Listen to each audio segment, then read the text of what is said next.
Մի անհավանական լուսավոր աղջիկ, որ իր անսովոր ճակատագրով, բացառիկ տաղանդով ու մարդկանց սիրտը հասկանալու, այդ սրտերում բույն դնելու կարողությամբ մի օր գրավեց աշխարհը։ Գրավեց աշխարհի հայերի սիրտը ասելով՝ ես նոր անուն եմ, նոր մեկը, որ գալիս է դեպի ձեզ, առանց փաթեթավորման, առանց կերպարանափոխման, այնպիսին, ինչպիսին կա, մաքուր, պարզ, անսահման անկեղծ եւ կարեկից։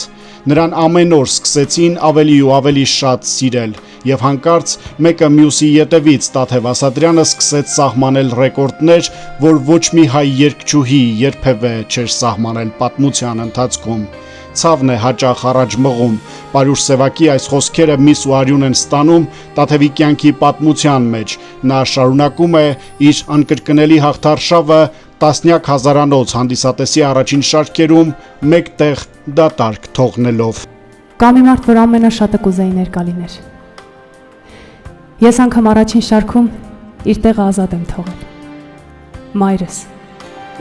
Մոր կարոտն ու կորուստը ոչ թե ատելություն, այլ սեր բորբոքեցին Տաթևի սրտում, նա սկսեց ուրիշներին տալ այն, ինչ որ մի օր պակասել էր իրեն եւ մայրիկին։ Այսօր այս երգչուհին լուր հարյուրավոր բարեգործություններ է անում, երբեմն իր համերգների շահույթն ամբողջությամբ հատկացնելով դժվար իրավիճակներում գտնվող մարդկանց եւ երբեք այդ մասին չի խոսում։ Այս անհավանական աղջիկը այժմ ամենաազդեցիկ հայ երգչուհին է աշխարհում, որ ռեկորդային թվով հանդիսատես է ներգրավում իր համերգներին Հայաստանում, աշխարհի բոլոր այն երկրներում, որտեղ հայ կա, որտեղ հայի կարոտ կա։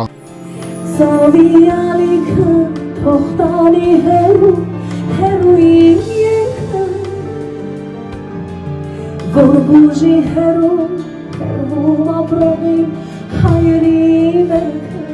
Արդեն իսկ Տաթև Ասատրյանի հաջողություններն անգերազանցելի են, ընդ որում ոչ միայն երգչուհիների, այլև երգիչների շրջանում, իսկ գաղտնիքը չափազանց պարզության մեջ է։ Դա է պատճառը, որ յուրաքանչյուր հայ մարդ ինքն իրեն ինչ-որ չափով տեսնում է այս լուսավոր գոյության մեջ։